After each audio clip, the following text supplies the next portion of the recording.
Oi, bom dia pessoal, tudo bem? Prazer em revê-los mais uma vez. Espero que todos estejam bem, todos estejam cumprindo a quarentena, pois é muito importante, embora alguns desconsiderem, né, a necessidade da quarentena. Eu acho que a ciência e os especialistas que estudam, passaram a vida dedicando e estudando o tema, são praticamente unânimes em relação à situação, então é muito importante que a gente tenha o cuidado e mantenha a precaução para que isso tudo passe. Então vamos dar continuidade aqui ao nosso conteúdo. Na aula anterior eu tratei sobre iluminismo, né? Então hoje a gente vai dar consequência, que é justamente a gente considerar sobre os efeitos, né, o impacto das ideias iluministas, que influenciaram uma série de mudanças e alterações no mundo ocidental e que teve como um momento mais radical, mais profundo, mais dramático, mais emblemático, vamos dizer assim, na Revolução Francesa, né, como uma consequência da influência das ideias iluministas, né? A Revolução Francesa ela foi a principal revolução do mundo ocidental. Ela impacta, vamos dizer assim, o mundo ocidental até os dias atuais, né? Muito dos acontecimentos, dos fatos, das alterações produzidas pelo acontecimento Revolução Francesa, estão presentes na nossa sociedade, na nossa realidade, no nosso cotidiano até hoje, né? A Revolução Francesa, que ocorreu a partir de ideais como liberdade, igualdade e fraternidade, para que a gente tenha, por exemplo, uma ideia, né? Mas eu vou retomar isso melhor mais à frente. Tanto essa ideia de igualdade como a ideia de liberdade são ideias que surgem como fonte de inspiração, conforme eu disse, são ideais, né? No iluminismo, mas que de fato se concretizam, se radicalizam, se tornam realidade a partir do movimento radicalmente transformador da Revolução Francesa, né? Porque antes da Revolução Francesa e também da Revolução Americana, né, a igualdade, por exemplo, entre os homens, ela não era algo natural e nem algo generalizado, né?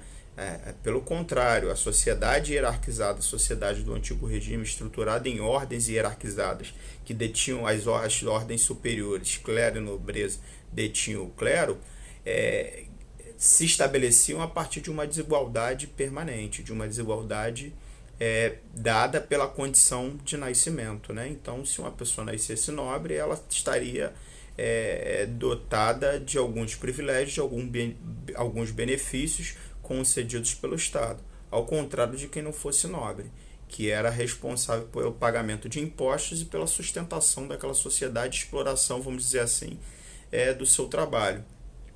Então era uma sociedade estruturada na lógica do privilégio e na desigualdade. É a partir da Revolução Francesa que a gente tem de fato a concretização de um modelo de organização da relação entre Estado e sociedade nos marcos da igualdade jurídica perante a lei. Todos somos iguais perante a lei.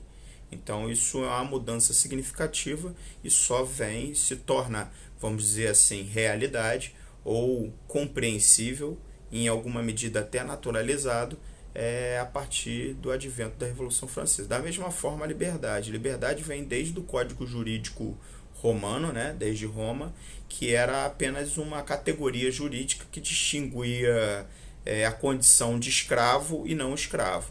Ela não tinha o sentido que tem hoje, que detemos da ideia de liberdade hoje, que é de uma certa autodeterminação, de uma autonomia, de uma autossuficiência, e tudo aquilo que a gente poderia aglutinar dentro desse conceito, dentro dessa ideia de liberdade, né?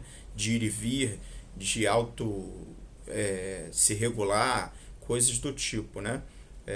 Essa compreensão de liberdade não existia. Existia apenas uma compreensão formal na condição jurídica que distinguia quem era escravo e quem não era escravo. Quem não era escravo era livre. Isso não significava que ela poderia ir pelo mundo livremente e fazer o que quisesse da sua vida, e nem essa compreensão de liberdade, de expansão do desejo, era possível ou era existente. Então isso a gente pode dizer que, em grande medida, isso se torna natural, se tornou realidade por conta dos valores da sociedade francesa. Da mesma forma, o conceito de fraternidade, que a gente pode deslocar para facilitar a compreensão com a ideia de justiça, né? Num certo sentido político, as pessoas reivindicam, a sociedade reivindica, na relação com o Estado e na relação do próprio processo de construção da sociedade, uma sociedade que seja justa, uma sociedade que funcione da melhor maneira, uma sociedade que corresponda às expectativas dos seus cidadãos, dos seus membros. Então, esses ideais que inspiraram a Revolução Francesa, no cotidiano nosso, continuam sendo reivindicados, continuam sendo apropriados por parte de indivíduos e grupos de indivíduos, grupos sociais, movimentos políticos, partidos, movimentos sociais, ativistas e ativismos dos mais diversos, né, sendo apropriados aí no cotidiano até os dias atuais. Então, esse impacto e essa é a relevância da gente fazer uma análise, né, um esforço de compreensão do processo que significou a Revolução Francesa. E a Revolução Francesa, ela ocorreu na França por um conjunto de fatores, né? Isso é sempre importante relembrar, ressaltar. Eu sempre falo isso nas aulas, que todo fato histórico, todo acontecimento histórico, ele dificilmente acontece por um único fator. De um modo geral, todo acontecimento histórico, ele reproduz aquilo que a gente vive na nossa realidade, no nosso cotidiano, que é uma realidade complexa, muitas vezes não mensurável, né? A gente só consegue, em alguma medida, a partir do nosso esforço de reflexão, de compreensão e análise sobre essa realidade, de aproximação de uma realidade existente, né? De uma realidade como ela funciona. De um modo geral, a totalidade ela escapa à nossa compreensão. Por isso que também é um debate que recai sobre o próprio saber da história, o conhecimento histórico, que eu não vou trazer aqui agora, mas o esforço do historiador na compreensão de um fato do passado, e no caso a Revolução Francesa, é compreender o processo, mas sempre sabendo que existe uma certa margem de possibilidade daquilo que ele não observa. Voltando, e acabei entrando, a Revolução Francesa, como todos os acontecimentos históricos, eles acontecem por conta de um conjunto de fatores. Nunca é somente um fator que gera um acontecimento histórico. Então, a realidade histórica, o cotidiano, a vida, né, ela é sempre resultado de uma série de acontecimentos. Eu estou até lendo um livro que fala sobre o acaso, né, o aleatório. Depois eu passo para vocês que eu esqueci Vou até mostrar aqui, para quem gostar de leitura, dá uma lida.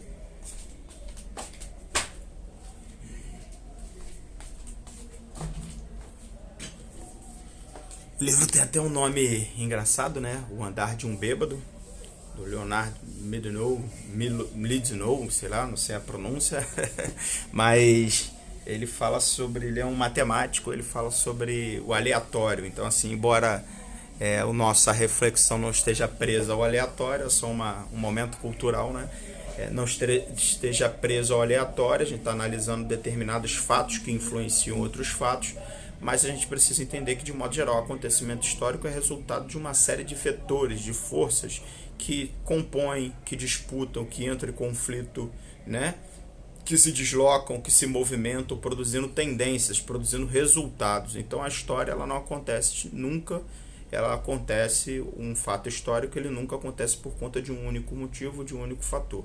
Ele é sempre um processo complexo, e o nosso esforço de análise, o nosso esforço analítico, ele é um esforço para compreender esta complexidade, para dar conta dessa complexidade.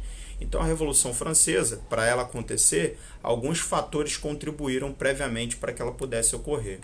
É importante também lembrar, para que a gente não tenha, por exemplo, uma justificativa de um cenário internacional e geral, que no mesmo momento que a Revolução Francesa, como produto de uma crise e de conflitos existentes na sociedade francesa, na Inglaterra, no mesmo contexto, era um período de prosperidade, era um período em que a gente tinha um outro fenômeno que a gente vai tratar em breve, que é a Revolução Industrial, que refletiu uma tendência de crescimento econômico, de prosperidade, de aumento de produtividade, em alguma medida de aumento da riqueza do Estado francês e da burguesia francesa. Então, se por um lado a Inglaterra ia numa tendência positiva, né, de condições positivas, a França vivia uma realidade completamente distinta.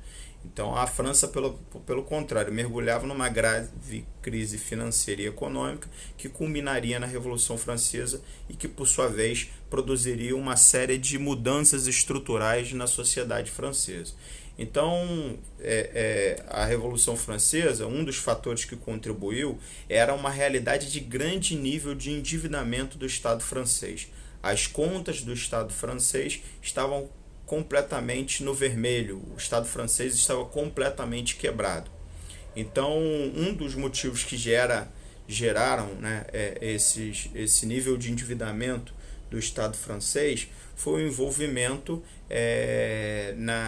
no início da segunda metade do século XVIII, em 1756, o envolvimento da França num conflito com a Inglaterra. É a chamada Guerra dos 7 Anos, que a França sai derrotada. O conflito ele vai de 1756 a 1663 e a França sai derrotada pela Inglaterra. Além do envolvimento num conflito, seja um esforço que exige, né, um alto custo, um gasto relevante, significativo, né, a França ainda, ao final desse envolvimento, ela sai derrotada. O que, por sua vez, todo envolvimento numa guerra, de modo geral, num conflito de grandes proporções, ele também gera seus efeitos sobre a própria economia, desestruturando a economia, pois as pessoas que antes trabalhavam vão para a guerra para combater. Então são menos braços para produção, são menos produtos produzidos, que por sua vez gera um efeito inflacionário no mercado, né? Ou seja, se tem menos produtos, os produtos se tornam mais caros dentro da lógica de oferta e demanda, que é uma outra discussão, mas gera um encarecimento, uma carestia, né, dos produtos que estão sendo comercializados, porque existe um nível de oferta menor, um nível de produtividade menor, de produção menor. Então isso gera um encarecimento, e esse encarecimento gera um efeito sobre a realidade das pessoas, que é menor nível de consumo, menor capacidade de consumo, né? Então as pessoas passam a consumir menos e comprar menos, ter menos acesso a produtos que são essenciais para a sua sobrevivência, para a sua condição de vida. O rei Luís XVI, que é o rei que vivencia esse processo da Revolução Francesa, ele não é o responsável pelo endividamento do Estado francês. Na verdade, quando ele é coroado, ele herda essa realidade do seu pai Luís XV, né, neto de Luís XIV, e ele herda essa realidade de um Estado quebrado e de uma realidade da sociedade francesa de dificuldades econômicas. Ainda para agravar a situação, a gente tem ao longo de toda a década de 1780 sucessivas estiagens no campo, o que gera ainda mais dificuldades no ponto de vista da produção, né? E de encarecimento dos produtos. A gente tem problemas de produção no campo, e é importante lembrar que nesse contexto, quando a gente tem, digamos, um problema de seca e você produz poucas sementes, isso significa que isso vai ser um ciclo de média duração. Por quê? Porque se você produziu todas as sementes, poucas sementes, de trigo, por exemplo, você não pode plantar todo o trigo, senão você não tem como plantar na próxima safra, né? Então isso gera um encarecimento em outros produtos, como por exemplo o pão, que advém do trigo, né? Como por sua vez você gera uma crise de abastecimento e as pessoas passam de fato fome. E não é uma fome que se reduz a um ano, a um período, a um mês, a um determinado momento. Isso se dá num período mais prolongado, né? Então, além de uma realidade de endividamento, de problemas financeiros do Estado francês, a gente tem e do encarecimento, conforme eu disse, das dificuldades de produção, a gente ainda tem, por conta de fenômenos naturais, problemas econômicos que refletem, problemas de produção no campo que refletem na realidade ainda mais na realidade econômica da França, né? E a situação se agravou com o envio ainda para agravar o endividamento do Estado francês. A França ainda ajuda os americanos, os norte-americanos, na Revolução Americana, no seu conflito com a Inglaterra, o que gerou mais dívidas e mais prejuízos para o Estado francês. Como eu não quero me alongar muito no vídeo, eu acabei desdobrando e detalhando muito esse período, esse processo inicial. Eu vou só mais ou menos até onde eu der conta, bater no máximo mais uns 3 minutos. Mas aí a gente retoma na próxima questão. Então, nesse sentido, o rei Luís XVI, ele tenta encarar uma realidade que ele herda de dificuldade financeira, de dificuldade econômica, que gera os seus efeitos sobre a sociedade francesa, gerando uma grande insatisfação por parte da população francesa, sobretudo a população pobre, que vivia numa situação de penúria, de miséria, por conta dessas dificuldades aqui já relatadas. Então, Luís XVI, de início, ele já tem que confrontar essa realidade. E ele tenta se comportar como um déspota esclarecido. O que era o déspota esclarecido? Foi aquilo que a gente conversou na aula sobre o iluminismo. Eram déspotas, monarcas absolutistas que estavam influenciados pelos valores do iluminismo.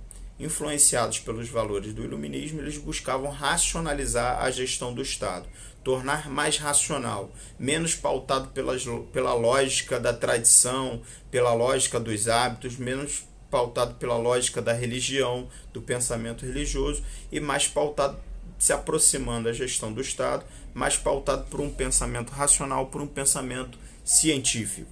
Então, Luís XVI ele tenta adotar justamente essa conduta. E de que maneira?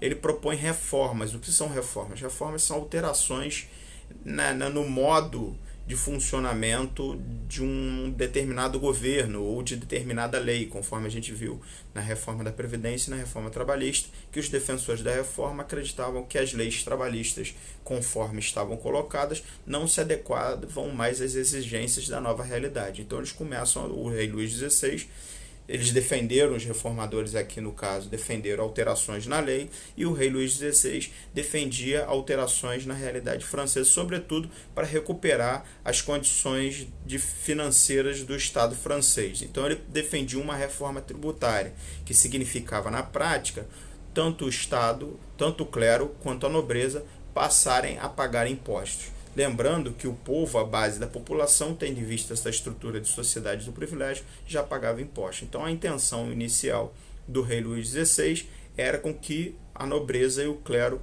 pagassem imposto. Então, no primeiro momento, ele convoca a Assembleia dos Notáveis. O que era a Assembleia dos Notáveis? Era uma assembleia, uma reunião, que o rei se reunia com o clero e a nobreza para decidir determinadas pautas, determinados temas, sobretudo, de modo geral, sobre impostos, que eram, em via de regra, um ponto sempre de conflito, né?